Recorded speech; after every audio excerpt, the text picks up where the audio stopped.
आज के लेक्चर के अंतर्गत भारतीय संविधान में भाग 5 को कवर करेंगे। जैसा कि मैंने भाग 4 तक कंप्लीट कर लिया था, तो उसमें मैंने अलग अलग जो भी भारतीय संविधान में जो व्यवस्थाएं दी गई थी, राइट, तो उनको मैंने एक एक करके कवर किया था। उनके जो विषय जो विस्तृत तरीके से जिस प्रकार के उसमें प्रावधान थे, तो उनको मैंने एक तरीके से समझाने का प्रयास किया था कि किस प्रकार से ये जो व्यवस्थाएं हैं, राइट, वो सामाजिक स्तर पर चाहे लोकतांत्रिक व्यवस्थाओं को महत्व देते हुए जो प्रावधान किए गए थे उनको मैंने स्पष्ट किया था। आज हम जो पढ़ेंगे वो पढ़ेंगे भाग 5, और भाग 5 में जो व्यवस्थाएं की गई हैं वो व्यवस्थाएं की गई हैं संघ की कार्यपालिका, राइट। तो संघ की जो कार्यपालिका है इसके विषय में विस्तृत अध्ययन करेंगे और समझने का प्रयास करेंगे कि संघ के अंतर्गत जो व्यवस्थाएं की गई हैं, चाहे वो विधायिका संबंधित हो या कार्यपालिका से संबंधित हो या न्यायपालिका, और भाग 5 के अंतर्गत सभी स्पष्ट इसमें विवरण किया गया है। ओके, तो आप जैसा कि जानते हो जो भाग 5 है उसमें संघ से संबंधित जो भी विस्तृत जानकारी दी गई है, कार्यपालिका की जो भी उसमें अध्ययन किया गया है। जैसे कि आप जानते हो कि विधायिका जो होती है, तो विधायिका के अपने अलग अलग एक प्रोविजन होते हैं, जैसे कि उसमें लोकसभा है, राज्यसभा है, राष्ट्रपति है, ठीक, तो उसके 3 अंग अपने होते हैं। उसी प्रकार कार्यपालिका है तो कार्यपालिका स्थायी और अस्थायी होती है। उसी प्रकार न्यायपालिका, तो न्यायपालिका हमारे यहाँ एकल व्यवस्था की गई है, और वो व्यवस्था जो है आपको केंद्र से लेकर, और आप देखोगे जो डिस्ट्रिक्ट के जो अधीनस्थ न्यायालय होते हैं वहाँ तक व्यवस्थाएं की गई हैं कि किस प्रकार से व्यवस्थाओं के माध्यम से पूरी तरीके से जो विवरण दिया गया है वो संवैधानिक तौर पर न्यायपालिका के अंतर्गत विस्तृत है। तो भाग जो 5 है वो संवैधानिक दृष्टिकोण से अगर अब देखा जाए तो संघ से रिलेटेड है, और संघ में जो व्यवस्थाएं की गई हैं जैसे विधायिका और कार्यपालिका और न्यायपालिका की, इसके विषय में समझने का प्रयास करेंगे। तो समझते हैं भाग 5। भाग 5 की अगर बात की जाए, भाग 5 में अगर आप समझने का प्रयास करोगे तो इसमें संघ की कार्यपालिका की स्पष्ट विवरण दिया गया है। संघ की कार्यपालिका, ठीक, जैसा कि आप जानते हो कि हमारे यहाँ पे देश में जो व्यवस्था ली गई है, राइट, जो व्यवस्था ली गई है वो ब्रिटेन की संसदीय व्यवस्था पर आधारित है। ब्रिटेन की संसदीय व्यवस्था के सिद्धांत पर आधारित है। और ये ब्रिटेन में जो व्यवस्थाएं हैं, ब्रिटेन में आप देखोगे संसदीय व्यवस्था का मतलब ये होता है कि जो भी यहाँ पर लोकसभा है, जो भी कार्यपालिका है, राइट, जो भी कार्यपालिका है वो कहीं ना कहीं देखा जाए तो लोकसभा के प्रति उत्तरदायी होती है। यानी कि जो प्रतिनिधि लोकसभा में चुने जाते हैं वो जनता द्वारा प्रत्यक्ष रूप से चुने जाते हैं, वो प्रतिनिधि प्रत्यक्ष रूप से होते हैं, और वही प्रतिनिधि क्या करते हैं, अपने ही मतों में से वो चुन करके कहाँ जाते हैं, मंत्री परिषद में जाते हैं। तो मंत्री परिषद का एक प्रकार का जो प्रतिनिधित्व होता है वो लोकसभा के प्रति उत्तरदायी होता है। तो संसदीय व्यवस्था का ये यहाँ पे स्पष्ट उदाहरण है। ओके, तो हम सबसे पहले ये जानने का प्रयास करेंगे कि ब्रिटेन में जो संसदीय व्यवस्था है वहाँ पर आप देखोगे तो अलग टाइप की है, जबकि अमेरिका में देखोगे तो वहाँ पे अध्यक्षीय व्यवस्था है, राइट। अध्यक्षीय का मतलब यहाँ पे ऐसा होता है कि वहाँ पर जो वास्तविक जो व्यक्ति होता है वो राष्ट्रपति होता है। जबकि भारत में अगर देखा जाए तो भारत में वास्तविक नौकर एक नाम मात्र का है, और नाम मात्र का व्यक्ति के पास औपचारिक एक प्रकार की वैसी शक्तियाँ होती हैं जो कहीं ना कहीं अस्थायी कार्यपालिका द्वारा सिफारिश के आधार पर, परामर्श के आधार पर वो काम करते हैं। तो यहाँ की व्यवस्था अलग है, वहाँ की व्यवस्था अलग है, लेकिन इसमें बस थोड़ा यही है कि जो ब्रिटेन है और ब्रिटेन में संसदीय व्यवस्था है और भारत की संसदीय व्यवस्था है, ये एक समान है, राइट। तो यहाँ पर आप देखोगे तो ब्रिटेन की व्यवस्था में जो भी लोग होते हैं, ठीक, जो भी वहाँ पे लोग होते हैं वो एक्चुअली में वहाँ पर क्या करते हैं, जनता का प्रतिनिधित्व करते हैं, क्योंकि वहाँ पर प्रधानमंत्री होता है। ब्रिटेन में भी प्रधानमंत्री होता है। ओके, वहाँ भी आप देखोगे तो नाम मात्र ये वास्तविक होता है, और जबकि नाम मात्र में वहाँ पे राजा या रानी होते हैं, राजा या रानी। तो ये वास्तविक प्रधानमंत्री है और नाम मात्र राजा रानी, जबकि भारत में नाम मात्र के राजा रानी नहीं होते हैं, नाम मात्र की जगह यहाँ पर राष्ट्रपति का पद लिया गया। ओके, तो इस उद्देश्य से आप देखोगे कि हमारे देश की व्यवस्था ब्रिटेन की देश व्यवस्था की जो एक प्रकार की उसकी प्रगति है वो सेम है, लेकिन थोड़ा भिन्नता इस प्रकार में देखने को मिलती है कि वहां पर जो राजा रानी होते हैं वो नाम मात्र होते हैं, जबकि भारत में वो चीज वास्तविक होते हैं। ओके, तो ये व्यवस्था दी गई। तो आप यही समझिए जो संघ की कार्यपालिका है तो इसके अंतर्गत हमारी जो व्यवस्था ली गई है वो ली गई है संसदीय व्यवस्था पर आधारित। और संसदीय व्यवस्था का मतलब यही होता है कि जो भी मंत्रिपरिषद के जो सदस्य होते हैं या मंत्रिपरिषद जो होती है वो लोकसभा के प्रति उत्तरदायी होती है। राइट, ये सब हम आगे अभी क्लियर करेंगे, थोड़ा आप इसको एक ओवरव्यू बना रहे हैं तो इस उद्देश्य से आप समझ लीजिए। राइट, तो अब हम बात यहाँ ये करते हैं कि संसदीय व्यवस्था में आप देखोगे मंत्रिपरिषद लोकसभा के प्रति उत्तरदायी होती है, तो मंत्रिपरिषद के पास किस प्रकार की पावर होती है? तो मंत्रिपरिषद एक प्रकार की कार्यपालिका ही होती है। तो कार्यपालिका हमारे यहाँ पर देखोगे तो कार्यपालिका जो है वो कहाँ से जाती है? वो जाती है हमारे जो संसद होती है वहां से ही उठकर जाती है, जो हमारी विधायिका होती है वहां से ही कार्यपालिका निकलती है। राइट, ऐसा ही व्यवस्था ब्रिटेन में भी है, लेकिन वहां आप देखोगे अमेरिका में वहां नहीं है, वहां पर सेपरेट और पावर है, जो शक्तियों का पृथक्करण है वो बिल्कुल अलग अलग है, बिल्कुल अलग अलग है।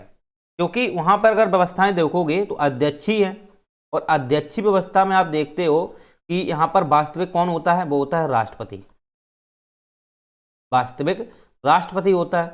तो यहाँ पर जो राष्ट्रपति चुना जाता है, जो राष्ट्रपति चुना जाता है वो हमारे यहाँ पर जिस प्रकार से प्रधानमंत्री चुना जाता है उस हिसाब से यहाँ चुना जाता है। राइट, तो आप ये समझिए कि यहाँ पर अध्यक्षी व्यवस्था है, और अध्यक्षी का मतलब यही होता है कि यहाँ पर जो राष्ट्रपति चुना जाता है ना, यहाँ पर राष्ट्रपति जो चुना जाता है वो किसी भी कांग्रेस या वहाँ की कांग्रेस होती है संसद, तो वहाँ से नहीं होता है वो। ओके, वहाँ से नहीं होता है, कांग्रेस से नहीं होता है। राइट, तो उसे चुना जाता है, वो वहाँ की व्यवस्थाएं होती हैं, वहाँ के लोगों का प्रतिनिधित्व होता है, उस अकॉर्डिंग उसको चुनते हैं। ओके, लेकिन जो मंत्रिपरिषद होती है वहाँ की अपनी एक अलग व्यवस्था रखती है, वहाँ की अलग अपना प्रतिनिधित्व करती है। राइट, तो अगर राष्ट्रपति चाहता है तो मंत्रिपरिषद से ही सदस्यों को ले सकता है, या कांग्रेस की संसद होती है वहाँ से ले सकता है मेंबर। ओके, जो कांग्रेस होती है वहाँ की, वो एक राष्ट्रपति उसके लिए विवेकाधिकार होता है, लेकिन भारत में ऐसा नहीं है, भारत में इसके विपरीत है। चलिए, तो हम सबसे पहले यही समझने का प्रयास करेंगे कि इसमें आप देखोगे जो संघ की कार्यपालिका होती है तो इसमें कौन कौन से अंग होते हैं। तो संघ की कार्यपालिका में संघ से संबंधित जो व्यवस्थाएं होती हैं उसमें आप देखोगे पहली है विधायिका। राइट, कौन है? विधायिका। दूसरी है इसमें कार्यपालिका, और थर्ड है न्यायपालिका।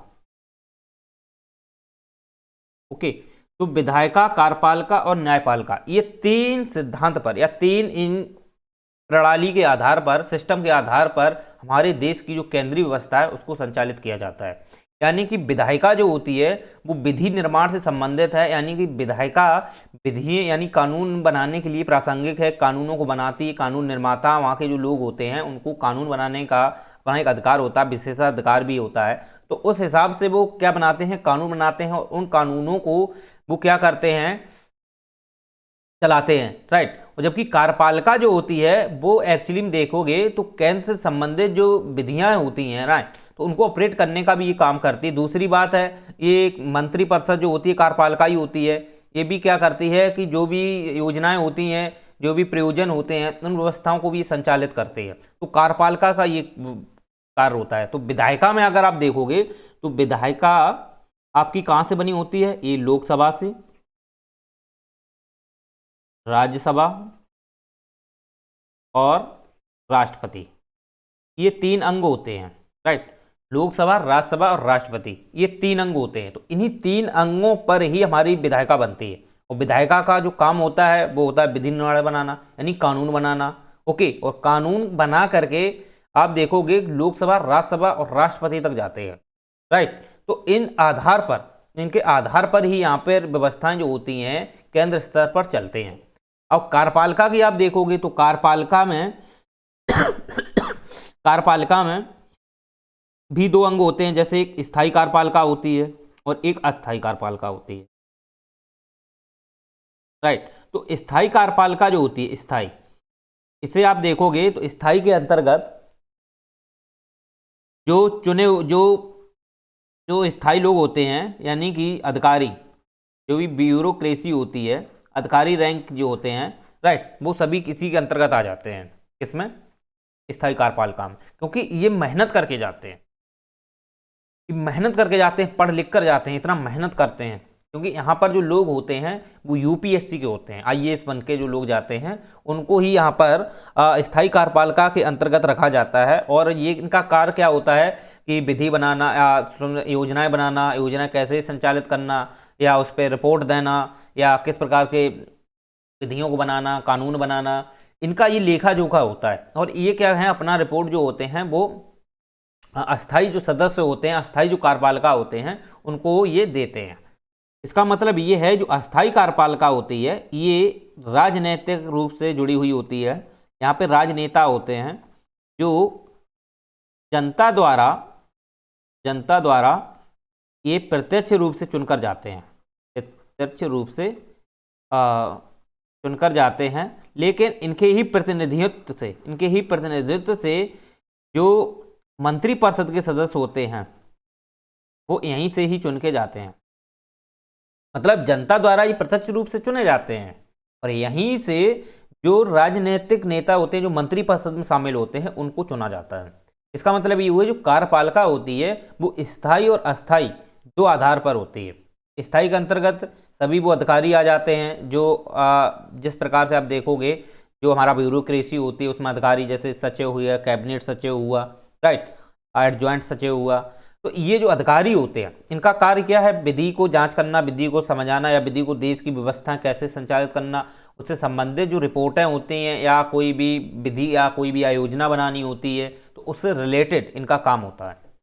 ओके, जबकि अस्थायी जो कार्यपालिका होती है इनका कार्य केवल इससे संबंधित नहीं होता कि विधि बनाए, कानून बनाए, लेकिन ये क्या है, उनका एक औपचारिक रूप से ये दिखाते हैं कि हमारी सरकार है, बहुमत के रूप में सरकार है, तो हम उस अकॉर्डिंग हम दिखाते हैं कि ये हम कर रहे हैं, यानी कि सरकार कर रही है, राइट। लेकिन सरकार में आप देखोगे स्थायी कार्यपालिका भी होती है, वो भी कार्यपालिका के अंतर्गत ही आती है और वो ही मुख्य होते हैं, लेकिन वो गुप्त रहते हैं, राइट, उनको गुप्त ही रखा जाता है, समझ रहे हो, क्योंकि वहां पर ये पढ़ लिख के जाते हैं। यहाँ पे जनता द्वारा भी प्रतिनिधि नहीं होते हैं। जनता के प्रतिनिधि कौन होते हैं, अस्थायी लोग होते हैं। तो जनता के जब अस्थायी लोग होते हैं तो जनता के अस्थायी होने की वजह से ही ये लोग जो होते हैं जो विधियों को दिखाते हैं, यानी कि बनाते हैं, उनको ऑपरेट करते हैं, राइट। तो वो जनता एक अपना फीता काटना, जैसे अधिकारी मतलब सॉरी उनका नेताओं का तो ये काम होता है ना, तो वो क्या करते हैं, वो औपचारिक ये दिखाते हैं कि जो सरकार हमारी है ये हमारा सब कुछ कर रही है। वैसे एक्चुअली आप देखोगे स्थायी कार्यपालिका का ही ये काम होता है, लेकिन ये गुप्त रहते हैं क्योंकि ये जनता द्वारा नहीं चुने जाते, ये खुद पढ़ के जाते हैं। आज न्यायपालिका की अगर आप बात की जाए तो न्यायपालिका हमारे देश में एकल न्यायपालिका है, यानी कि एकल न्यायपालिका का मतलब ये है कि जो न्यायपालिका है, न्याय की जो भूमिका है, वहाँ पर आप कैन से और नीचे तक आप देखोगे तो एक समान आप देखोगे तो वहाँ पर एक समान रूप से है। यानी कि इसका मतलब ये हुआ जो न्यायपालिका की व्यवस्था है, न्याय की व्यवस्था है, वो एकल के आधार पर है। यानी कि अगर आप कोई भी सुनवाई अगर आपकी होती है तो वो अगर आप देखोगे डिस्ट्रिक्ट जज जो डिस्ट्रिक्ट के जो अधीनस्थ न्यायालय होते हैं, डिस्ट्रिक्ट न्यायालय है, राइट, वहाँ पर अगर आपकी कोई सुनवाई हो रही है, अगर वहाँ सुनवाई ठीक से नहीं है तो आप हाई कोर्ट भी जा सकते हो, हाई कोर्ट के बाद आप सुप्रीम कोर्ट भी जा सकते हो, राइट। लेकिन जहाँ डबल न्यायपालिका है, दोहरी न्यायपालिका है, तो वहाँ पर आप हाई कोर्ट में जाओगे तो फिर सुप्रीम कोर्ट नहीं जाओगे, राइट। वैसे वहाँ पर अमेरिका की बात करते हैं तो अमेरिका में फेडरल है ना, वहाँ पे सुप्रीम कोर्ट नहीं है, ठीक है। चलिए, तो वहाँ पर दोहरी न्यायपालिका है जबकि भारत में एकल न्यायपालिका है, राइट। चलिए, तो आशा करते हैं आपको ये चीज़ें समझ में आ गई होंगी। अब हम बात करते हैं कि जो राष्ट्रपति है इसके बारे में समझते हैं, राष्ट्रपति के बारे में समझते हैं। तो राष्ट्रपति आप देखोगे ये देश का पहला नागरिक, और संवैधानिक प्रमुख होता है। देश का पहला नागरिक और संवैधानिक प्रमुख होता है। क्योंकि ये देश का पहला नागरिक क्यों है, आप जानते हो देश का ये पहला नागरिक क्यों है? क्योंकि आपने देखा हो कि हमारे यहाँ पर सबसे पहले 1950 से पहले आप देखोगे, स्वतंत्रता से पूर्व आप बात कर लो, तो हमारे यहाँ पर जो 1935 का अधिनियम आया था, राइट, तो इस अधिनियम में केंद्र में द्वैध शासन की व्यवस्था की गई थी। और केंद्र में जब द्वैध शासन लगा था, केंद्र में द्वैध शासन लगा था, तो केंद्र में द्वैध शासन में केंद्र स्तर पर कौन होता था? Governor general. और जबकि राज्य स्तर पर कौन होता था? General, governor general. और यहाँ पर होता था गवर्नर, ठीक, यहाँ होता था गवर्नर जनरल, जबकि यहाँ होता था गवर्नर, राइट। तो केंद्र स्तर पर जो गवर्नर जनरल होता था, तो इस यही एक्चुअली में देखा जाए तो अपनी शक्तियों को क्या करता था? ऑपरेट करता था। यानी कि केंद्र स्तर पर जो व्यवस्थाएं हुआ करती थी, तो इसकी जो पावर थी जो गवर्नर जनरल के हाथ में हुआ करती थी, राइट, ओके। तो ये क्या करता था? एक प्रकार से चलाता था। लेकिन ये व्यवस्था जो थी वो वहाँ ब्रिटेन में जो वहाँ की संसद होती थी, ओके, उसके द्वारा वहाँ पे पहले प्रीवी काउंसिल थी, प्रीवी काउंसिल के माध्यम से ही ये व्यवस्थाओं को रेगुलेट किया जाता था। लेकिन ये जो गवर्नर होते थे, इनको बताया जाता था कैसे क्या संचालित करना है, राइट। बस ये चीज़ें हैं कि इनके पास खुद की अपनी एक शक्ति हुआ करती थी, अपनी खुद की एक शक्ति होती थी। उनका ये विवेक आधार पर ये यूज कर सकते थे। लेकिन यहाँ पर जो पावर दी गई थी इनको, वो प्रीवी काउंसिल जो ब्रिटेन की हुआ करती थी, उनके माध्यम से दी गई थी, राइट। ये चीज़ें आप समझ सकते हो। तो ये जो गवर्नर जनरल था, यही गवर्नर जनरल था जब जब संविधान बना था। संविधान के बाद जो राष्ट्रपति का पद आया, राष्ट्रपति का कब पद आया वो आपको पता होना चाहिए। 26 जनवरी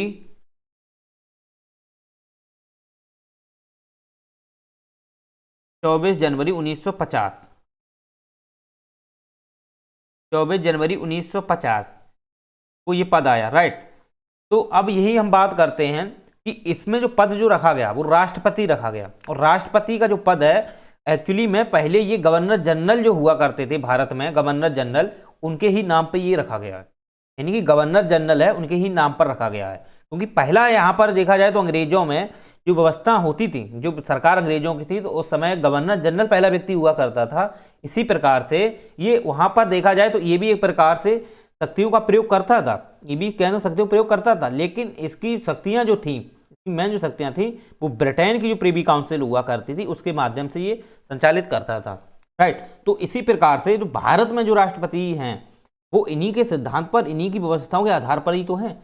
गवर्नर जनरल हैं, तो ये जिस समय भारत स्वतंत्र नहीं हुआ था उस समय ये पहले व्यक्ति थे गवर्नर जनरल। तो ऐसा ही भारत में जो राष्ट्रपति हैं वो भी पहले ही व्यक्ति हैं, वो पहले व्यक्ति हैं। वो क्यों पहले व्यक्ति हैं? क्योंकि गवर्नर जनरल जो था वो एक प्रकार से ब्रिटेन की सिफारिश पे काम करता था, वहाँ की जो व्यवस्थाएं थी उनके आधार को ही रेगुलेट करता था। उसी प्रकार से जो देश की जो व्यवस्था है, देश की जो एक विधि निर्माण व्यवस्था है, उसका जो संचालन जो करता है वो एक्चुअली में औपचारिक रूप से कौन माना जाता है? राष्ट्रपति माना जाता है। लेकिन वास्तविक नहीं, ये नाम मात्र का है, नाम मात्र का, जैसे ये नाम मात्र का हुआ करता था उस समय। तो ये पहला व्यक्ति माना जाता था। उसी प्रकार से राष्ट्रपति जो है वो पहले व्यक्ति हैं और संवैधानिक प्रमुख हैं। यानी कि संवैधानिक प्रमुख का मतलब ये है कि ये जो पद था वो संवैधानिक रूप में, संविधान में ये चीज निहित की गई थी, संविधान सभा बनी थी, तो इसमें ये पद 24 जनवरी 1950 को ये अपना लिया गया था और पहला पद ये माना गया था जिसमें राजेंद्र प्रसाद को चुना गया था। ओके, तो आप जानते हो कि किस प्रकार से जो राष्ट्रपति हैं वो हमारे देश के प्रथम नागरिक माने जाते हैं, साथ ही साथ संवैधानिक प्रमुख माने जाते हैं। और ये एक प्रकार से देखा जाए तो देश के मुखिया होते हैं, राइट, ये देश के मुखिया होते हैं। चलिए, तो उम्मीद करते हैं राष्ट्रपति की आपने ये समझ लिया थोड़ा। तो राष्ट्रपति आप देखोगे तो इनकी अपनी अपनी अलग अलग इनकी एक प्रकृति को आप समझोगे तो नेचुरल रूप से इनके पास बहुत सारी शक्तियाँ होती हैं। उन शक्तियों का ये प्रयोग करते हैं। कुछ विवेकाधार पर भी इनकी शक्तियां मिलती हैं, विवेकाधार पर भी इनकी शक्तियां होती हैं, उनका भी ये प्रयोग करते हैं। ओके, तो आप ये चीजें समझिए। चलिए अब हम सबसे पहले ये जानने का प्रयास करेंगे कि जो राष्ट्रपति हैं अनुच्छेद 52 इनके विषय में 52 से 62 तक इनकी जानकारी दी जाती है। ओके, तो आप ये समझिए कि पहला जो अनुच्छेद 52 है, अनुच्छेद जो 52 है वो एक्चुअली किससे संबंधित है? वो है देश का जो प्रथम नागरिक है या संवैधानिक पद है वो राष्ट्रपति के नाम से रखा गया है। यानी कि आप देख सकते हो कि संवैधानिक पद जो दिया गया है वो राष्ट्रपति का, वो अनुच्छेद 52 में दिया गया, यानी कि किस व्यक्ति को राष्ट्रपति पद पर नियुक्त किया जाएगा। ओके, किस व्यक्ति को राष्ट्रपति के पद पर नियुक्त किया जाएगा, तो इसके संदर्भ में स्पष्ट इसमें विवरण किया गया है। तो आप देखिएगा, तो आप जैसा कि जानते हो कि हमारे जो राष्ट्रपति जी होते हैं वो लोकसभा और राज्यसभा के सदस्य नहीं होते हैं। अगर सदस्य बनते हैं, अगर सदस्य वो बन जाते हैं तो उनको लोकसभा या राज्यसभा से अपना त्यागपत्र देना पड़ता है। राइट, ऐसा नहीं है कि वो लोकसभा के सदस्य भी रहें और इसके बाद वो राष्ट्रपति बन जाएं। नहीं नहीं नहीं, राष्ट्रपति बन सकते हैं लेकिन उनको लोकसभा और राज्यसभा से उनको त्यागपत्र देना पड़ता है। ओके, तो आप ये चीजें समझिए। तो जो भी पद अगर संवैधानिक रूप से रखा जाएगा, वो पद का मतलब ये है कि उस पद पर कौन व्यक्ति नियुक्त किया जा सकता है संवैधानिक रूप से। तो आप जानते हो कि यहाँ पर लोकसभा राज्यसभा के जो सांसद होते हैं वहां से ही व्यक्ति को नियुक्त किया जा सकता है, वहां से व्यक्ति को नियुक्त किया जा सकता है। राइट, क्योंकि ये जो व्यक्ति होते हैं ये लाभ के पद पे नहीं माने जाते, ये लाभ के पद के नहीं माने जाते हैं। क्योंकि मंत्रिपरिषद का कोई भी सदस्य हो, मंत्रिपरिषद का कोई भी सदस्य हो, राइट, वो राष्ट्रपति बन सकता है, बिल्कुल बन सकता है। लेकिन बस यही है कि उसे राष्ट्रपति जब चुना जाएगा तो उस समय उसको त्यागपत्र देना पड़ता है। ठीक, राष्ट्रपति चुना जाएगा तो उस समय इसको त्यागपत्र देना पड़ता है। या आप गवर्नर में या राज्यपाल देख लो, राज्यपाल भी राष्ट्रपति बन सकता है। तो ये जो संवैधानिक पद है, उस संविधान में जो पद की विशेषता दी गई है वो यही दी गई है कि अगर कोई व्यक्ति संवैधानिक रूप से राष्ट्रपति बनता है, संवैधानिक रूप से राष्ट्रपति बनता है, तो उसे अन्य पद वो धारण नहीं करेगा। यानी कि एक साथ दो पद धारण नहीं कर सकता है, समझ रहे हो ना। तो ये चीजें इसमें स्पष्ट की गई हैं। तो आशा करते हैं आपसे ये समझ में आया होगा। अब हम बात ये करते हैं कि संवैधानिक प्रमुख के साथ साथ वो संवैधानिक पद भी है। तो आप देखोगे तो इसका जो पद होता है वो कभी खाली नहीं होता है, कभी खाली नहीं होता है। रीजन क्या है कि आप इसमें देखोगे तो अमेरिका और भारत में थोड़ा इसमें भिन्नता देखने को मिलती है। तो अमेरिका में आप देखोगे, अमेरिका में जो राष्ट्रपति किसी परिस्थिति बस अपना त्यागपत्र देता है या किसी परिस्थिति बात वो अस्वस्थ है या उसकी मृत्यु हो जाती है, तो वहां पर जो राष्ट्रपति चुना जाता है, वहां पर जो राष्ट्रपति चुना जाएगा वो एक्चुअली में कैसे चुना जाता है? वो जिस पहला जो पूर्व राष्ट्रपति रहता है, अगर उसका कोई कार्यकाल मान लो वहां पे 4 वर्ष का होता है, राइट, और 4 वर्ष में कोई व्यक्ति 2 वर्ष तक चला, अब 2 वर्ष के बाद में किसी व्यक्ति की उसकी मृत्यु हो जाए या वो राष्ट्रपति जो है बीमार हो जाए, अस्वस्थ होने की वजह से व्यवस्थाओं को नहीं संभाल पा रहा है, राइट, तो वहां पर आप देखोगे तो दूसरा जो राष्ट्रपति या मृत्यु हो जाए चुना जाएगा तो वो 2 वर्ष के लिए और चुना जाएगा। यानी कि 2 वर्ष तो पहले ही ये व्यक्ति ने शासन किया, राइट, अब फिर 2 वर्ष और बचे तो ये 2 वर्ष के लिए वो चुना जाता है। जबकि भारत में ऐसा नहीं है। भारत में कैसा है कि अगर कोई व्यक्ति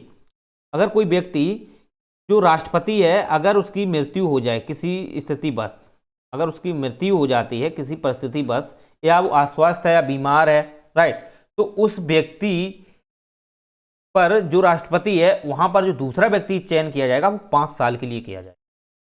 ओके, ऐसा नहीं है कि पहला व्यक्ति 3 साल तक पद संभाले रहा तो अब दूसरा आ रहा है तो उसे 2 वर्ष बचे हैं तो 2 वर्ष संभालेगा। नहीं, वो व्यक्ति 5 साल के लिए चुना जाएगा और ये पद कभी खाली नहीं रहता है। क्योंकि इसकी जो समानता आप देखोगे तो आप वो लोकसभा राज्यसभा से नहीं कर सकते हो कि जब लोकसभा या राज्यसभा के चुनाव होंगे तभी उसका होगा। नहीं, उसका जब तक आप देखोगे कार्यकाल पूरा नहीं हो जाता तब तक उसका चुनाव नहीं होता है। ओके, तो अगर लोकसभा और राज्यसभा का चुनाव हो भी जाए, लोकसभा और राज्यसभा का अगर चुनाव हो भी जाता है ना, तो उसका जो चुनाव देखोगे, अगर उस समय कभी भी एक समान रूप से देखने को मिल जाता है, ये बहुत कम स्थिति देखने को मिलती है, लेकिन बेसिकली एक समानता नहीं मिलती है चुनाव में उनके। क्यों? राष्ट्रपति का एक समय कार्यकाल जो होता है वो 5 वर्ष का होता है, और प्रधानमंत्री और मंत्रिपरिषद का जो कार्यकाल होता है वो भी 5 वर्ष का होता है। ओके, लेकिन इसमें थोड़ी भिन्नता यही देखने को मिलती है कि कोई भी राष्ट्रपति किसी भी परिस्थिति बस अगर मृत्यु हो जाती है, खत्म हो जाता है, या वो किसी अस्वस्थ के कारण उसने त्यागपत्र दे दिया है, तो दूसरा जो राष्ट्रपति चुना जाएगा, दूसरा जो राष्ट्रपति चुना जाएगा वो 5 वर्ष के लिए ही चुना जाएगा। ओके, समझ रहे हो? तो यहां पर राष्ट्रपति के चुनाव की जो प्रक्रिया, यहां पे राष्ट्रपति चुनाव की जो प्रक्रिया है वो स्पष्ट है, क्योंकि यहां पर कोई भी पद धारण कर रहा है ना, कोई भी पद धारण कर रहा है, तो वो व्यक्ति जो है वो लोकसभा या राज्यसभा के चुनाव के माध्यम से ही आएगा, निर्वाचक जो व्यक्ति होता है वहां से ही आएगा। बस उम्मीद स्पष्ट ये होता है कि वो व्यक्ति जो है वो एक्चुअली में लाभ का पद धारण नहीं करता है, ना एक साथ दो पद रख सकता है। चलिए, अब बात ये करते हैं कि अगर मान लीजिए कि कोई व्यक्ति है राष्ट्रपति पद पर नियुक्त होता है, किसी व्यक्ति की मान लो मृत्यु हो जाती है, राष्ट्रपति की मृत्यु हो जाती है, या वो त्यागपत्र दे देता है उपराष्ट्रपति को। ओके, तो उपराष्ट्रपति तो त्यागपत्र दे देते हैं, तो उस समय दूसरा जो व्यक्ति होगा उसका चयन कैसे किया जाएगा? तो क्या उपचुनाव किए जाते हैं इसके? तो आप जानते हो कि अगर ये परिस्थिति उस समय ये देखी जाती है कि लोकसभा तो भंग नहीं हुई है, अगर लोकसभा भंग हो गई है, सुनना मेरी बात, तो लोकसभा अगर भंग हो गई है तो उस परिस्थिति में देखोगे जो पहले वाला, मान लो ऐसी स्थिति बन जाए कि जो प्रधान, एक एक्चुअली में देखा जाए मंत्रिपरिषद भी भंग हो जाए, एक मंत्रिपरिषद उस समय भंग हो जाए किसी परिस्थिति, यानी कि बहुमत उससे ना मिलने पर वो मंत्रिपरिषद भंग हो गई, और उसी परिस्थिति में क्या होता है कि राष्ट्रपति जो हैं उनकी भी किसी प्रकार से मृत्यु हो जाए। ओके, राष्ट्रपति जो मृत्यु हो जाए, तो उस समय आप देखोगे तो उस स्थिति में जो उपराष्ट्रपति होते हैं उनको राष्ट्रपति चुन लिया जाता है, राइट। लेकिन बाद में जब मंत्रिपरिषद जब दोबारा से उपचुनाव होते हैं, तो उनके बाद उपराष्ट्रपति जो होते हैं वो फिर चुनाव के माध्यम से उनको ही नियुक्त किया जाता है। हाँ, लेकिन आपातकालीन में उनको नियुक्त कर दिया जाता है, वो एक अलग बात होती है। अगर मान लीजिए कि उपराष्ट्रपति जो हैं वो भी ना हो रहे हैं, तो सुप्रीम कोर्ट के मुख्य न्यायाधीश रहते हैं। ओके, सुप्रीम कोर्ट के मुख्य न्यायाधीश रहते हैं, और सुप्रीम कोर्ट के मुख्य न्यायाधीश भी अगर नहीं होते हैं तो वहां पे जो वरिष्ठ न्यायाधीश होते हैं उनमें से चुना जाता है। ओके, तो ये चीजें हैं इसमें संवैधानिक पद में। तो कभी भी राष्ट्रपति का पद खाली नहीं होता है। अगर किसी परिस्थिति बस सिचुएशन ऐसी बन जाती है कि, तो ऐसा बना भी है, ऐसी स्थितियां बनी हैं, जैसे हिदायतुल्लाह की आप देख लो। ओके, तो उनके इस प्रकार से आप देख लो, राइट। तो ये जो राष्ट्रपति पद पर रहे हैं, तो इन्होंने या तो त्यागपत्र भी दिया है, काफी ऐसे राष्ट्रपति भी रहे हैं जिनकी मृत्यु भी हो गई है। तो ऐसी स्थिति में जो राष्ट्रपति चुने गए हैं वो आपातकालीन में चयन किए गए हैं, तो वो एक्चुअली में देखा जाए जो पूर्व राष्ट्रपति रहते हैं उसी की तरीके से व्यवस्था ये अपनाते हैं, लेकिन इनका संबंध पूर्व राष्ट्रपति से नहीं होता है। व्यवस्था उसी हिसाब से संचालित करते हैं, लेकिन संबंध उनका पूर्व राष्ट्रपति से नहीं होता है। ओके, चलिए, तो उम्मीद करते हैं आपसे ये राष्ट्रपति से संदर्भ में कुछ बेसिक बातें हैं समझ में आ गई हैं। अब हम बात करते हैं अनुच्छेद 53 की।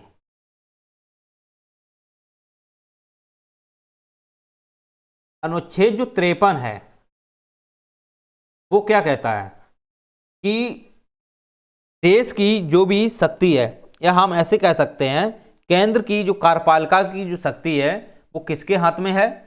वो है राष्ट्रपति में। यानी केंद्र की जो कार्यपालिक जो शक्ति है, केंद्र की जो कार्यपालिक शक्ति है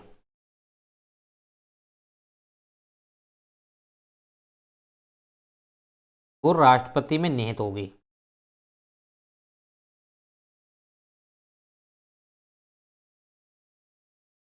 जैसा कि आप जानते हो ये स्पष्ट क्यों किया गया। आप जानते हो कि हमारा जो संविधान है, जब संविधान सभा बनी थी तो उस समय देखा जाए तो राष्ट्रपति पद स्टार्टिंग में नहीं था। राष्ट्रपति का पद 24 जनवरी 1950 को बनाया गया था।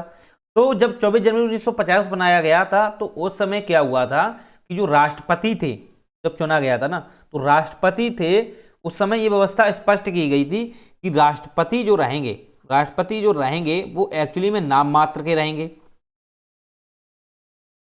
नाम मात्र के रहेंगे। ओके, तो इनको कौन सी व्यवस्थाएं ऐसी दी जाएं, तो कौन सी ऐसी शक्तियां दी जाएं ताकि व्यवस्थाएं संचालित की जाएं। तो मैंने आपको बताया था 1935 के आधार पर इनको जो व्यवस्था दी गई थी, राइट। तो आप ये समझिए कि इनका जो पहला पद जो लिया गया था, इनका जो संवैधानिक जो पद है,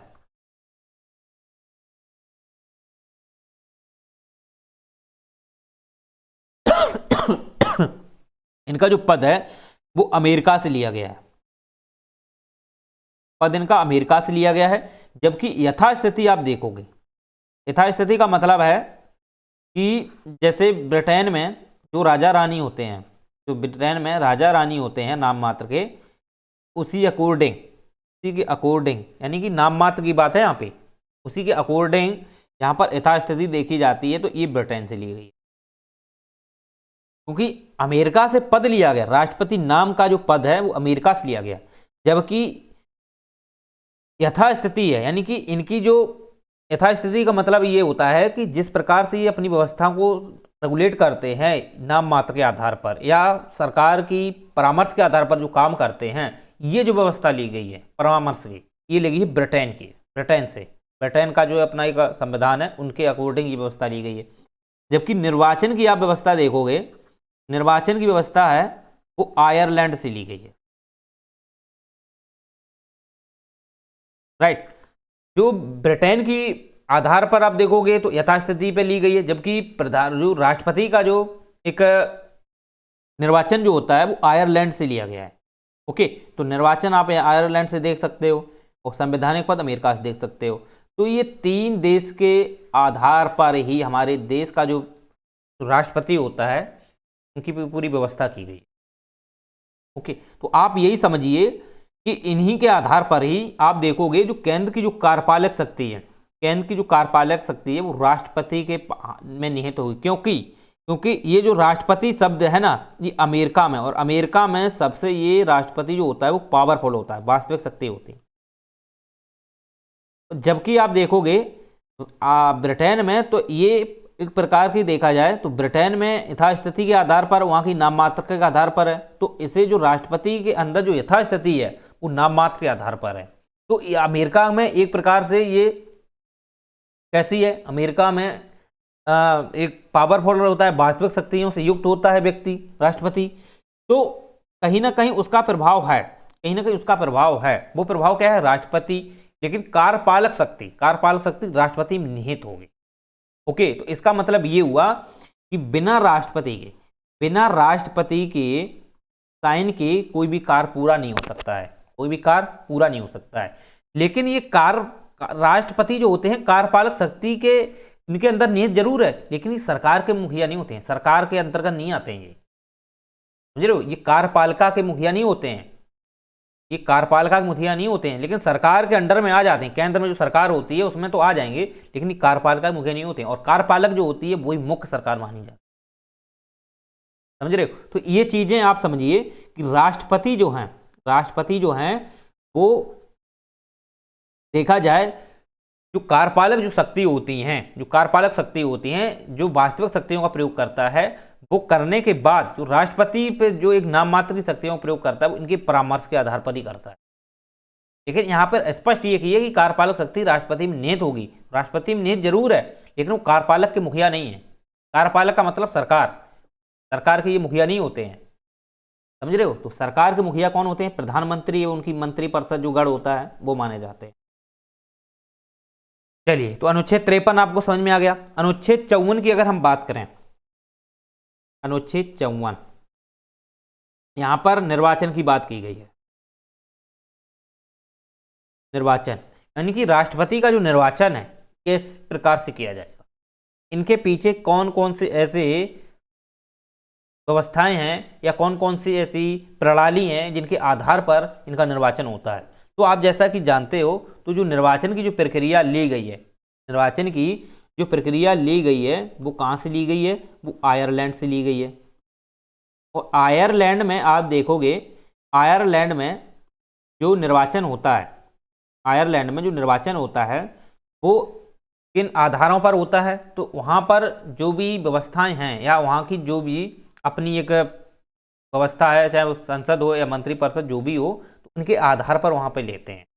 तो आयरलैंड से ही जो राष्ट्रपति का जो निर्वाचन है वो आयरलैंड से ही लिया गया है। और आयरलैंड में जो होता है एकल मत जो संक्रमण अनुपातिक संक्रमण पद्धति के आधार पर होता है, तो उस सिद्धांत के आधार पर ही भारत में ये निर्वाचन की प्रक्रिया ली गई है कि देश में जो राष्ट्रपति है वो एक कोटा के आधार पर चयनित किया जाएगा। तो निर्वाचन में आप देखोगे तो इसका एक पूरा एक निर्वाचक गण होता है।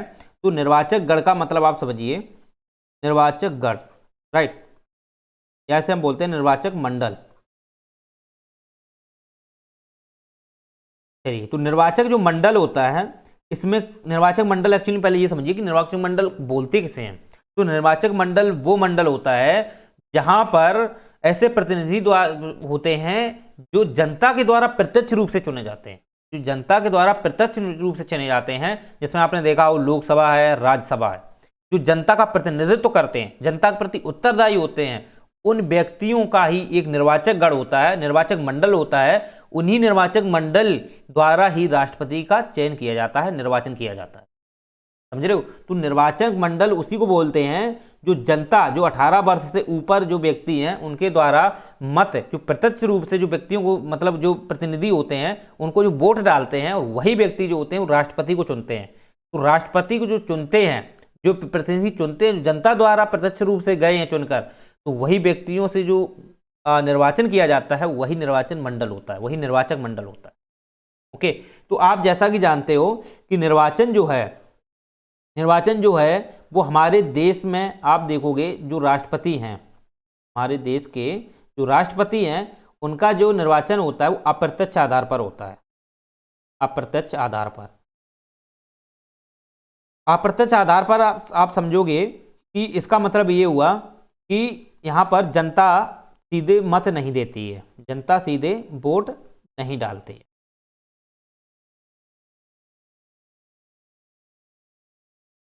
चलिए, तो जनता यहाँ सीधे वोट नहीं डालती है।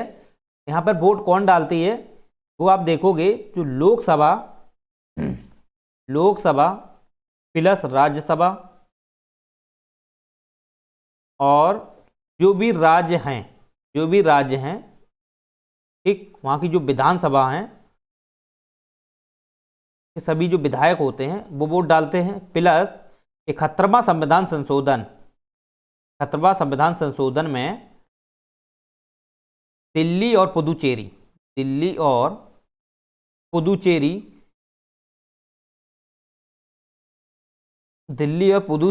इनको भी यहाँ के जो विधायक हैं, यानी कि जो यहाँ की विधानसभा हैं, उनके जो विधायक हैं उनको भी वोट देने का अधिकार यहाँ पे दिया गया था, राइट। तो लोकसभा और राज्यसभा और राज्य के जो विधानसभाएं होती हैं, यहाँ के सभी जो व्यक्ति होते हैं वो वोट डालते हैं।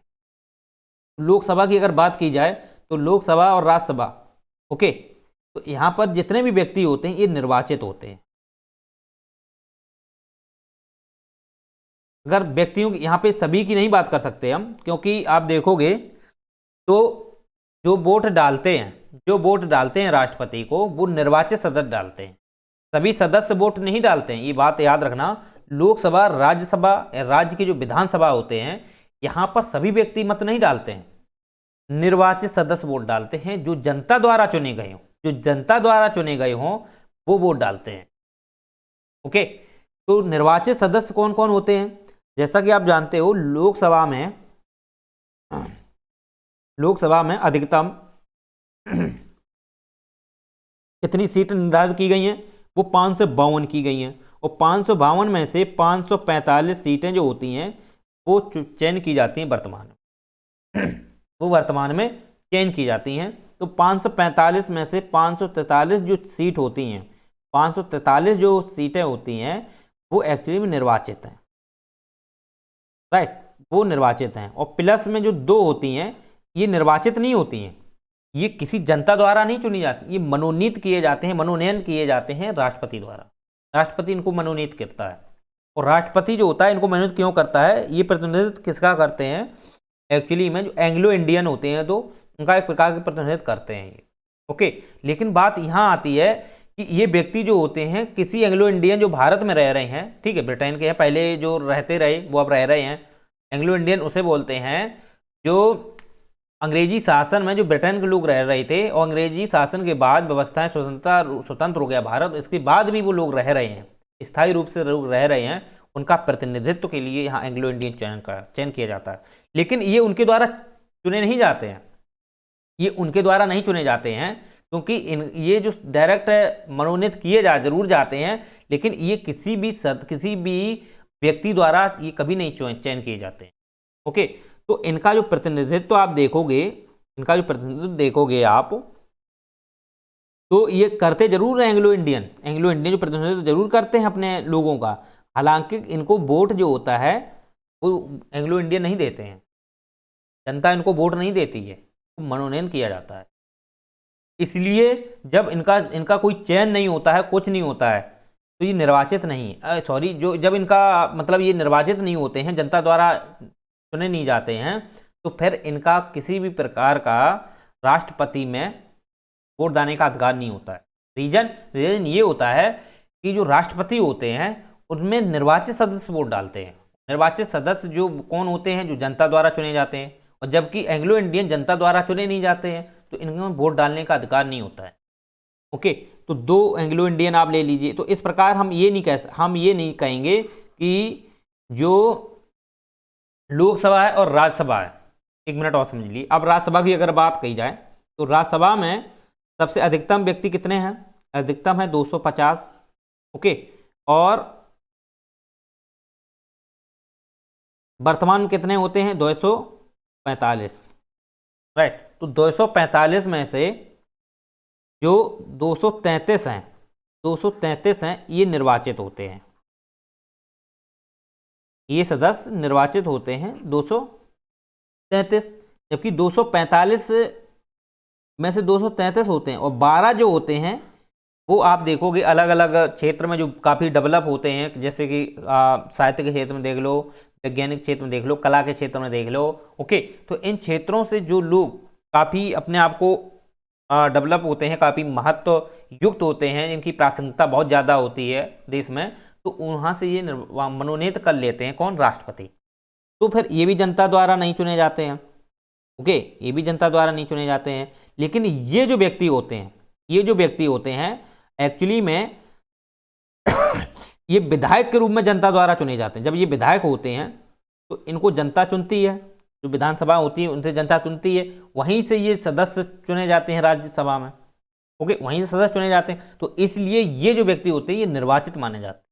तो निर्वाचित सदस्य में 233 ये हो गए और 543 ये हो गए, तो 233 और प्लस 543, तो 3 3 6 4 3 7 5 2 7, तो 776 जो लोग होते हैं ये वोट देते हैं। ओके, इसी में आप देखोगे तो दिल्ली और पुदुचेरी है, वहाँ के जो भी विधानसभा के जो सदस्य होते हैं, विधायक होते हैं, वो भी इसमें मत देते हैं। चलिए, तो आशा करते हैं आपसे ये समझ में आ गया होगा। और ये सीटों का जो आवंटन था ना, इस सीटों का आवंटन था ये 2000 में स्पष्ट किया गया था। वैसे ये 1997 के आधार पर ही है, 1997 में के आधार पर ये मतलब सीटों का आवंटन था, वो 2026 तक किया गया था, राइट, 2026 तक। लेकिन इसे 2000 में आगे बढ़ा दिया गया था, 1997 के आधार पर ही है, राइट। तो 2000 में इसको 2026 तक इसको कंप्लीट कर दिया गया था कि 2026 तक सीटों का आवंटन रहेगा वो इसी आधार पर ही रहेगा जो वर्तमान में है। चलिए, तो आशा करते हैं आपसे कि ये समझ में आपको आ गया होगा कि निर्वाचन के आधार पर कौन कौन वोट डालते हैं इसमें। तो लोकसभा के निर्वाचित सदस्य, राज्यसभा के निर्वाचित सदस्य, ओके, और दिल्ली और पुदुचेरी के जो निर्वाचित सदस्य होते हैं वो भी डालते हैं, और जो विधानसभाएं होती हैं राज्यों में, जो विधानसभाएं होती हैं वहाँ के भी वोट डालते हैं।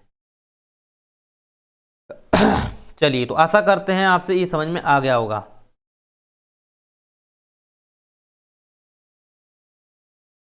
एक मिनट, यहाँ पे जो 71वां संविधान संशोधन मैंने बताया है, यहाँ पे 70 है, राइट, 70, ये 70 कर लेना। चलिए,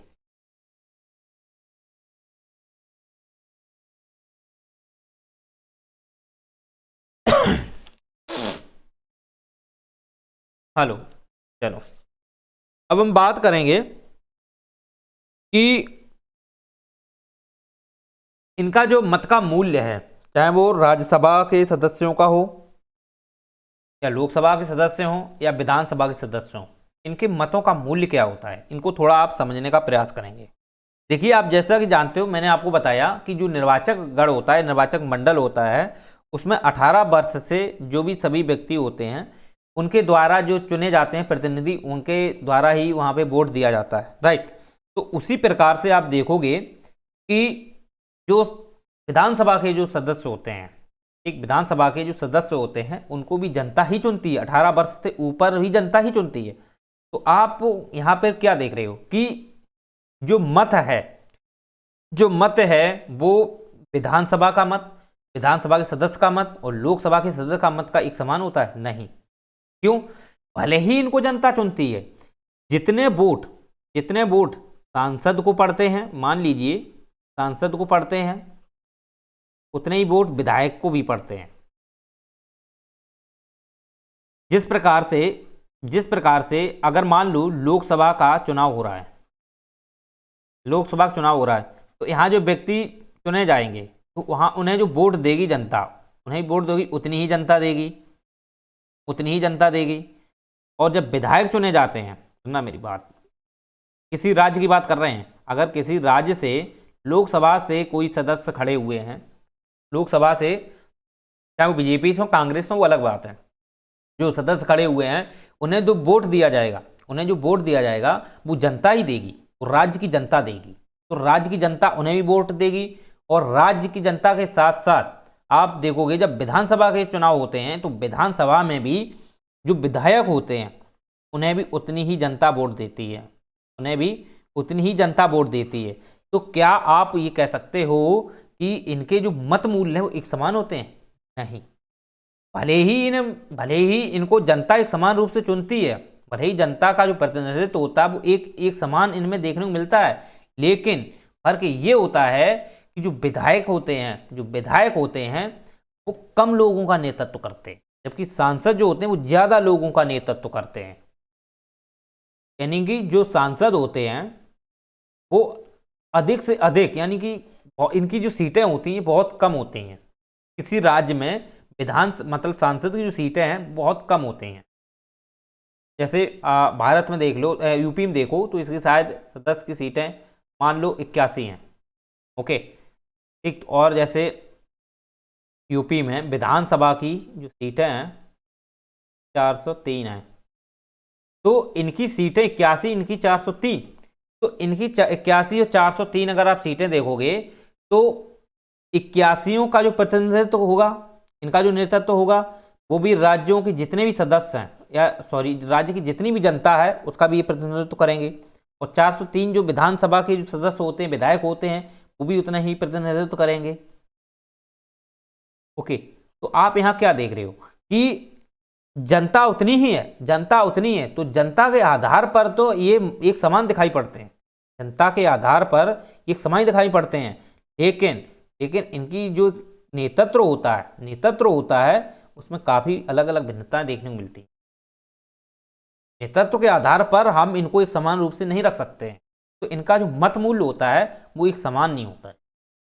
ओके, इनका जो मत मूल्य होता है वो एक समान नहीं होता है। इसका रीजन यही है कि लोकसभा के जो सदस्य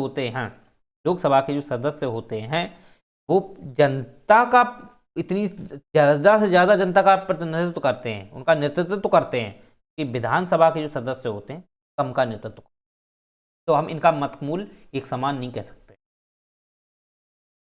चलिए, तो सबसे पहले हम यही देखेंगे कि मान लो कि हमारे संविधान में उसमें देखोगे जो 776 क्या है, 776 टोटल सांसद हैं।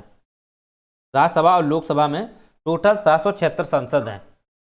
ओके, जबकि आप यहां देखोगे ये तो राज्यसभा की, लोकसभा और राज्यसभा की बात है। और जो विधायक हैं पूरे भारत में वो हैं 4120। तो 4120 ये टोटल विधायक हैं और 776 हैं। तो इनका आप मत देखोगे, और इनका आप मत देखोगे, इनकी एक समान देखने को मिलेगा। अब ये समझिए कि ये 776 है केवल और ये 4120 है। तो यहां पर आप देखोगे तो एक व्यक्ति, एक सांसद के साथ, एक विधायक, एक सांसद, इनका मत मूल्य एक समान नहीं होता है। एक सांसद और एक विधायक, इनका मत मूल्य समान नहीं होता है। लेकिन टोटल का अगर देखा जाए तो एक समान होता है। यानी कि 776 बराबर 4120। तो अब ये इस प्रकार से आप समझ सकते, 776 बराबर 4120। अब थोड़ा इसको निकालने का प्रयास करेंगे, ये निकालते कैसे हैं। देखिएगा, विधायक का जो मत मूल्य होता है, विधायक का जो मत मूल्य होता है वो जनसंख्या के आधार पर निकालते हैं, जनसंख्या के आधार पर निकालते हैं। जैसे कि मान लेते हैं कि यूपी में जितनी भी जनसंख्या है, और उस जनसंख्या का हम, यूपी में जितने भी विधायक हैं उसका हम उसमें भाग देते हैं और गुणा 1/1000 करते हैं। जैसे कि राज्य की कुल जनसंख्या, राज्य में जितनी भी जनसंख्या है, ओके, और राज्य की कुल जनसंख्या बटे राज्य के विधानसभा के जितने भी निर्वाचित विधायकों की संख्या, राज्य के विधानसभा में जो निर्वाचित होते हैं सदस्य, में निर्वाचित सदस्यों की संख्या, सभी सदस्यों की नहीं कह सकते हो क्योंकि इसमें भी एक एंग्लो इंडियन होता है, राइट। निर्वाचित सदस्यों की संख्या,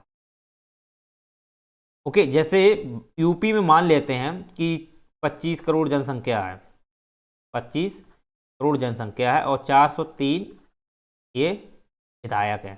तो जब हम इसको भाग देते हैं, जो भी मान निकल के आता है, या हम कुछ भी मान निकल के आए, यानी कि मत मूल्य जो निकालना है, तो इसको हम 1/1000 से क्या करेंगे, गुणा से।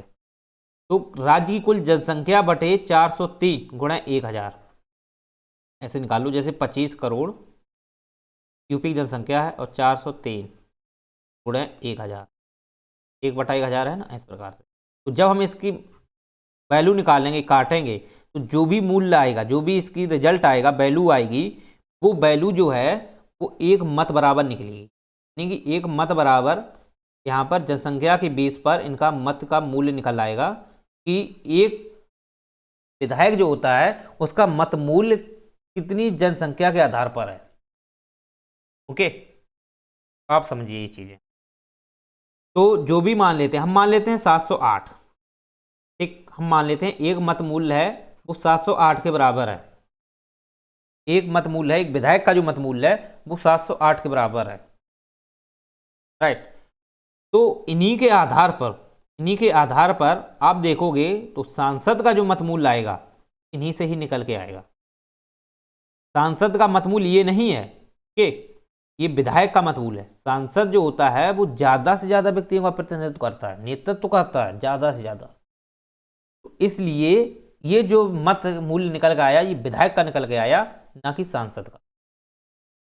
जबकि सांसद का आप अगर निकालोगे तो सांसद का मत मूल्य जो निकल कर आएगा वो निकल के आएगा कुल निर्वाचित,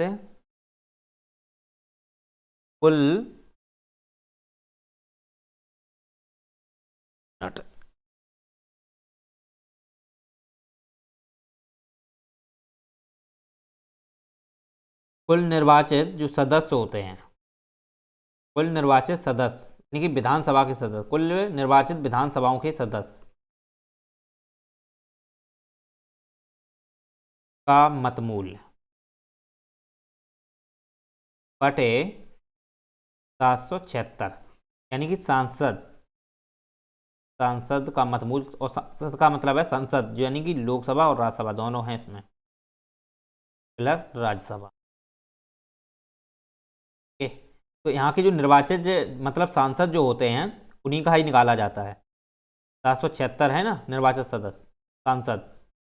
तो कुल निर्वाचित जो सदस्य होते हैं विधानसभाओं के, उनके मतमूल बटे सांसद 776 हैं, चाहे वो लोकसभा और राज्यसभा दोनों के होते हैं, तो इनका हम इसमें देते हैं भाग, में हम इसका भाग देते हैं, और जो भी वैल्यू निकल के आती है, जो भी वैल्यू निकल के आती है, राइट, तो वो वैल्यू जो होती है वो एक सांसद के मतमूल के आधार पर होती है, यानी कि वो सांसद का मतमूल होता है। तो सांसद का जो मतमूल निकल के आएगा वो जो भी निकल के आए, ओके, जो भी निकल के आए वो निकल के यहाँ पे हम रखते हैं, वो सांसद का मतमूल है। लेकिन सांसद का एक मतमूल आप विधायक के मतमूल से आप कंपेयर नहीं कर सकते हो। ओके, अगर आप कंपेयर करना चाहते हो तो जैसे कि 4120 ये कितना, ये क्या है, ये आपके विधायक हैं टोटल, राइट, जबकि आप इधर देखोगे सांसद कितने हैं 776, और एक मतमूल विधायक का कितना निकल के आया था, एक मिनट रुको रुको रुको रुको रुको, नहीं, एक मतमूल ये विधायक का नहीं है, ये विधायक का, सॉरी, यहाँ पे जो भी इनका मतमूल लाएगा, जो भी सांसद का मतमूल लाएगा उसको हम यहाँ गुणा कर देंगे। मान लो जो भी आए हम इसको 715 या 10 जो भी मान लेते हैं। अब इनकी हम क्या करेंगे आपस में गुणा, राइट, इनका मूल्य टोटल, इनका मूल्य और फिर इनका मूल्य एक समान होता है।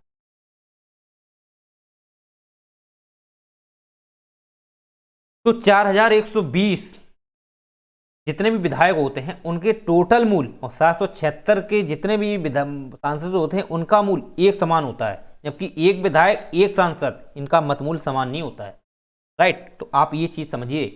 दूसरी बात कि सभी राज्यों के जो विधायक होते हैं उनका मतमूल एक समान नहीं होता है, मतमूल एक समान नहीं होता है। क्यों, समझाते हैं। देखो,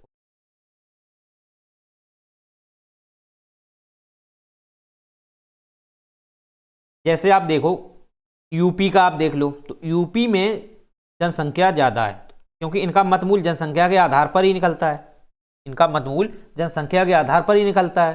तो यूपी में जनसंख्या ज़्यादा है, तो यूपी में जनसंख्या ज़्यादा है तो यहाँ का जो विधायक रहेगा उसका जो मत का मूल रहेगा वो ज़्यादा होगा, राइट। यहाँ पे जो जनसंख्या रहेगी उसका जो विधायक होगा तो वहाँ का विधायक का जो मत मूल होगा वो ज़्यादा होगा। जबकि आप सिक्किम में चले जाओ, गोवा में चले जाओ, तो वहाँ पर जो विधायक का मतमूल होगा वो कम होगा, विधायक का मतमूल्य वो कम होगा। ओके, तो आप यही समझिए कि जनसंख्या के आधार पर हम विधायक का मतमूल्य निकालते हैं, और जब जनसंख्या के आधार पर हम निकालेंगे तो जनसंख्या जिस राज्य में ज़्यादा होगी वहाँ के जो विधायक होंगे उनका मतमूल्य ज़्यादा होगा।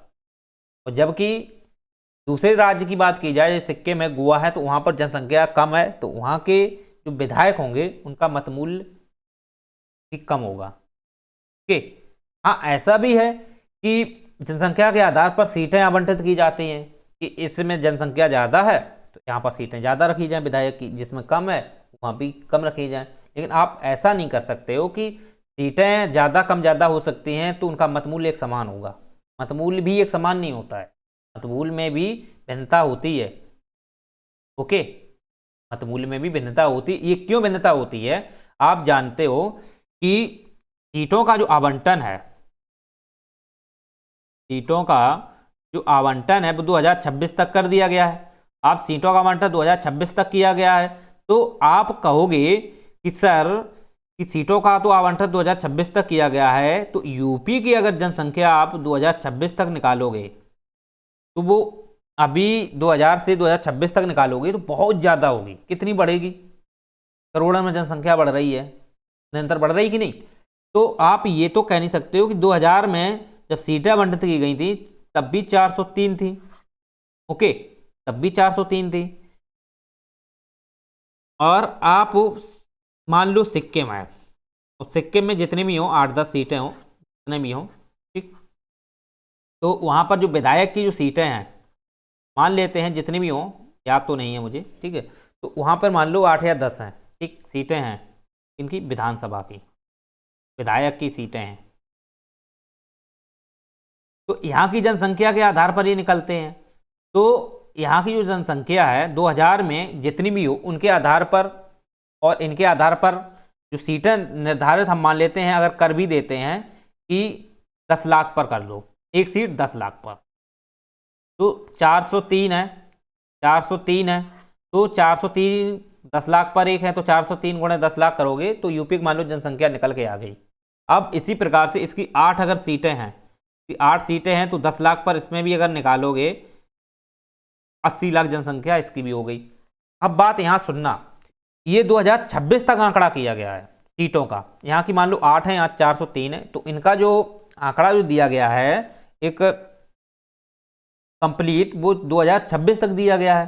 तो 2026 तक सीटों का तो निश्चित कर दिया गया प्रावधान, लेकिन जो संख्या है, जो जनसंख्या है वो तो निरंतर बढ़ रही है, जनसंख्या निरंतर बढ़ रही है, तो फिर तो इसकी सीटें भी बढ़नी चाहिए, लेकिन सीटें नहीं बढ़ रही हैं, सीटें अभी भी उतनी हैं और यहाँ की सीटें भी अभी उतनी हैं, ओके। अब सीटें तो कम ज़्यादा नहीं हो रही हैं और जनसंख्या बढ़ रही है, तो जनसंख्या जितनी यहाँ बढ़ रही है, ठीक, जितनी यहाँ बढ़ रही है उसकी यहाँ भी बढ़ रही है, दर तो एक समान है। यानी कि मान लो कि एक व्यक्ति यहाँ भी है, एक व्यक्ति पति पत्नी ये है जोड़ा, इसने 2 बच्चे किए, यहाँ भी सिक्किम के पति पत्नी हैं, इन्होंने भी 2 बच्चे किए, तो ये तो दर समान है, तो दर समान है। लेकिन यहाँ पर ऑलरेडी जनसंख्या ज़्यादा है, तो यहाँ पर जो जनसंख्या वृद्धि है वो उतनी ही ज़्यादा तेज दौड़ेगी, ज़्यादा तेज है। लेकिन यहाँ की जनसंख्या वृद्धि है वो कम है, क्योंकि यहाँ जनसंख्या कम है, लेकिन दर भले ही एक समान है, लेकिन जनसंख्या वृद्धि का जो आंकड़ा है वो कम है। तो यहाँ पे आप कहिएगा कि यहाँ पे कम है तो सीटें नहीं बढ़ पाएंगी, वहाँ ज़्यादा है तो सीटें बढ़नी चाहिए, तो ऐसा नहीं होता है, ओके। तो सीटें बढ़नी चाहिए थी, तभी तो हम बोल रहे हैं कि एक राज्य दूसरे राज्य के जो विधायक के जो मतबूल होते हैं वो कभी एक समान नहीं होते हैं, ओके। ये चीज़ें आपको समझ में आनी चाहिए। तो उम्मीद करते हैं आपसे ये आपको समझ में आ गया होगा मतमूल कैसे निकालते हैं।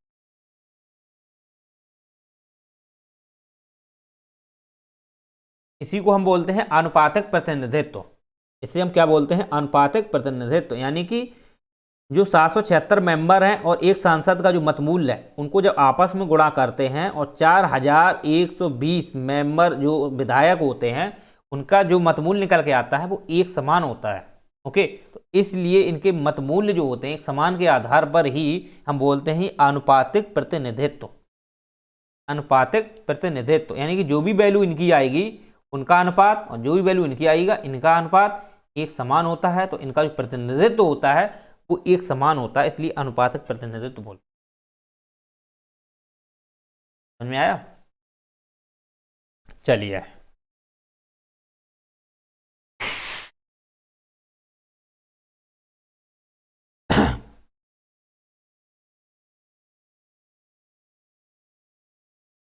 अब कुछ राष्ट्रपति के लिए मानदंड होते हैं, राष्ट्रपति के लिए कुछ मानदंड होते हैं, जैसे कि कोई भी राष्ट्रपति है वो चुना जाता है तो उसके लिए क्या अरहित जो प्रावधान है उनको किया गया है, राइट। तो आप देखोगे तो अगर जो व्यक्ति राष्ट्रपति चुना जाएगा, जो राष्ट्रपति चुना जाएगा वो 35 वर्ष पूरी किया हो, 35 वर्ष कम नहीं होना चाहिए, कंप्लीट होना चाहिए, 35 वर्ष प्लस में होना चाहिए, तो 35 वर्ष पूर्ण किया हो।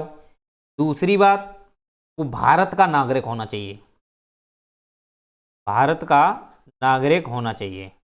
अब भारत का नागरिक होना चाहिए तो नागरिक आप जानते हो कोई भी विदेशी व्यक्ति, कोई भी विदेशी व्यक्ति अगर भारत की नागरिकता ले लेता है, भारत की अगर नागरिकता ले लेता है तो वो भी व्यक्ति है राष्ट्रपति पद पर चयन हो सकता है। यहाँ पर नागरिकता के बेस पर है, जन्म के आधार पे नहीं है कि भारत में जन्म लिया हो तभी राष्ट्रपति बन सकता है, नहीं।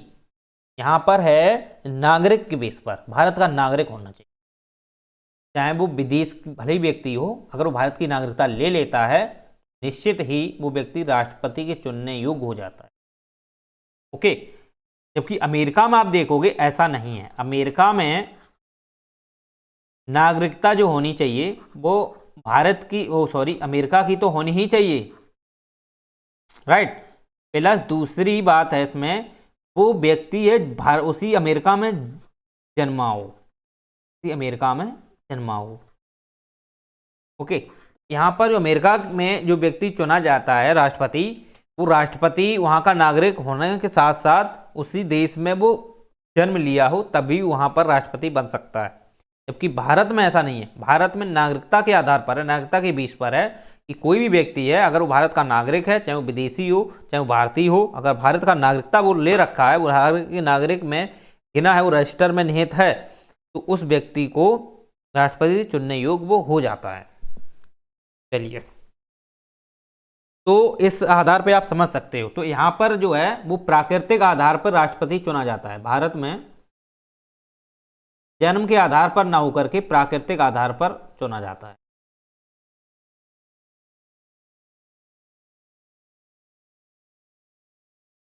प्राकृतिक आधार पर तो आप जानते ही हो कि जो भी कोई भी व्यक्ति विदेशी है अगर वो भारत की नागरिकता लेता है तो उनको प्राकृतिक आधार पर ही नागरिकता दी जाती है, वो भले ही भारत का नागरिक नहीं है।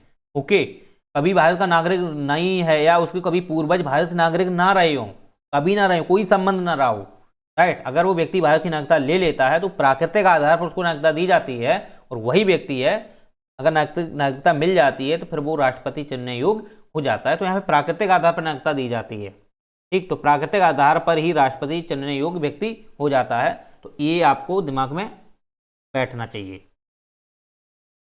चलिए, तो 35 वर्ष हो। दूसरी बात है कि किसी भी बैंक द्वारा दिवालिया घोषित ना किया गया हो, किसी भी बैंक द्वारा, राइट।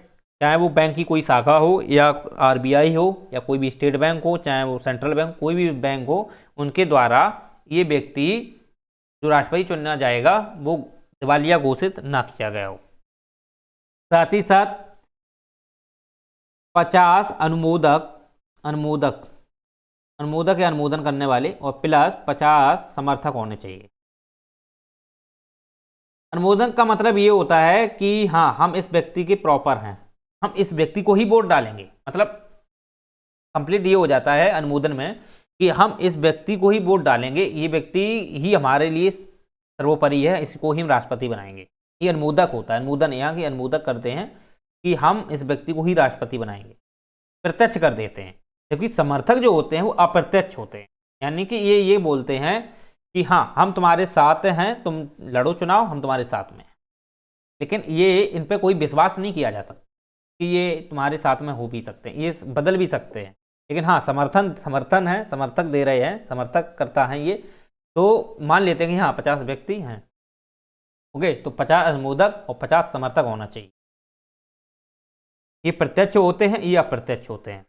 पहले व्यवस्था नहीं थी, पहले शुरुआत में 2 अनुमोदक और 2 प्रस्तावक या बोल सकते हैं, सॉरी, उसको समर्थक थे।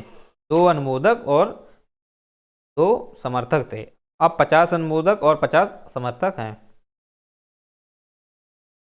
चलिए, तो अब हम बात करते हैं इनके चुनाव कि राष्ट्रपति का जो चुनाव होता है वो कैसे होता है। राष्ट्रपति के चुनाव में कोटा के आधार पर किया जाता है, यानी कि अनुपातक प्रतिनिधित्व, एकल संक्रमण पद्धति।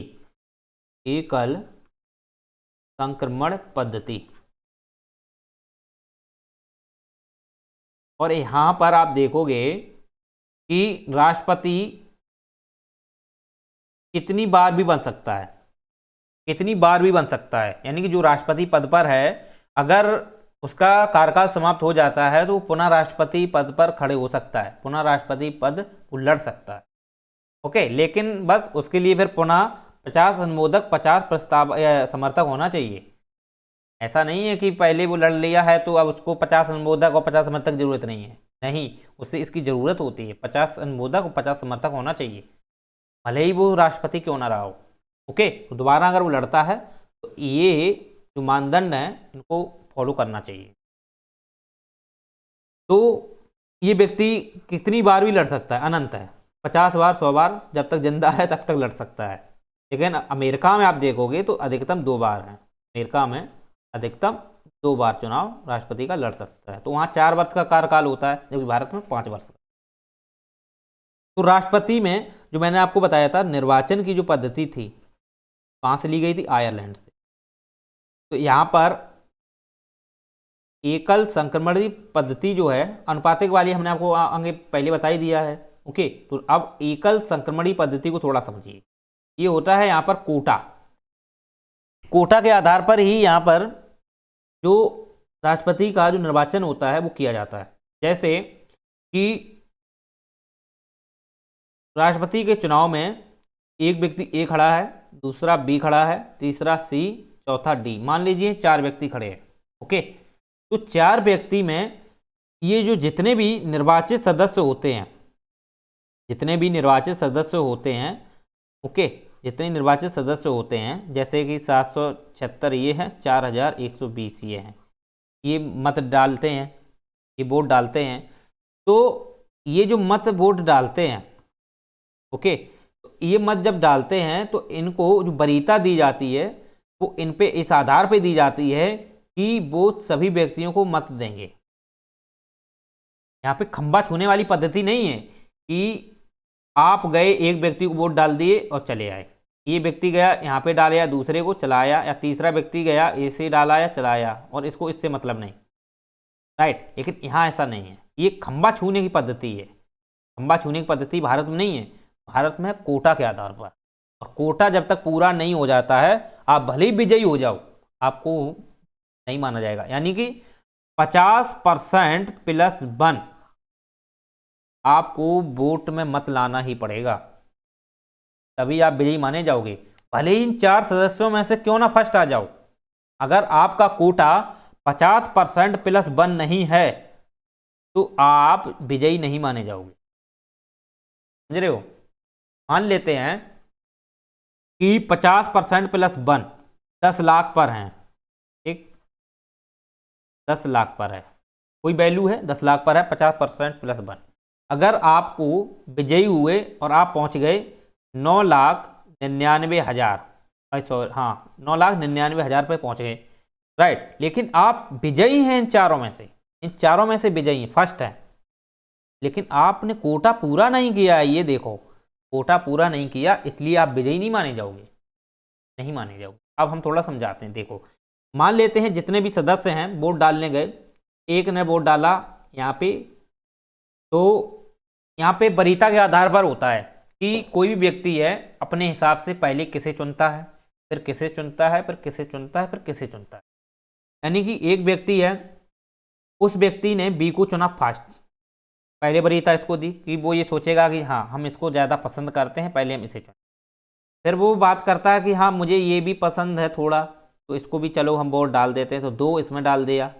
फिर सोचता है कि चलो ये भी मुझे थोड़ा थोड़ा अच्छा लगता है, पहले इसने कभी दोस्ती की होगी तो हम इसको भी दे देते हैं, तो वो इसको भी दे देगा तीसरे नंबर पर, और ये बोलेगा इसे हम जानते नहीं हैं लेकिन हम इसको दे देते हैं चौथे नंबर, ठीक। तो एक व्यक्ति ने मत डाला, अब एक व्यक्ति ने ये मत डाला, अब दूसरा व्यक्ति जाएगा, ठीक, दूसरा निर्वाचित सदस्य जाएगा, वो सोचेगा कि हाँ ये हमारा दोस्त था, ये हमारा दोस्त था, इसे हम जानते हैं, ये अच्छा से काम करता है, तो हम इसे वोट डालेंगे। तो इसने इसको फर्स्ट प्रायोरिटी दे दी, और फिर इसके बाद इसने सोचा कि चलो ये भी इसे हम जानते हैं, ठीक ठाक है ये भी, लेकिन को हम दे देते हैं वोट, तो ये सेकंड प्रायोरिटी इसे दे देगा। थर्ड मान लेते हैं, वो सोचेगा डी, ये भाई ये भी कभी हमसे मिले होंगे, राम जोहार की है, तो इनको भी हम वोट डाल देते हैं, तो इनको भी वो देगा थर्ड पे। तो चौथे पे सी को देगा, मतलब इसे ये जानता नहीं है और देना तो पड़ेगा ही सभी को, यहाँ पर यही बात है। अब तीसरा सदस्य जाता है, वो पहले चुनता है किसे, वो चुनता है सी को, वो सोचता है कि हाँ ये हमारा अच्छा दोस्त है, इससे हमारी दोस्ती बनती है। फिर डी के पास जाएगा, तो डी को वो दूसरे नंबर पे चुन लेगा, और फिर बी है वो इसको तीसरे नंबर पे चुनेगा, और सी को ए को वो चौथे नंबर पे चुनेगा। इसी व्यक्ति और इसी आधार पर अन्य व्यक्ति और भी निर्वाचित सदस्य जाते हैं, वो इनको चुनते हैं। इसको वो चुनेगा कि पहला, इसको पहला चुन लेगा, इसको वो चौथा चुन लेगा, इसको थर्ड चुनेगा और इसे दूसरा चुनेगा। अब इसी प्रकार से और व्यक्ति जाते हैं तो वो चुनते हैं। अब बात यहाँ आती है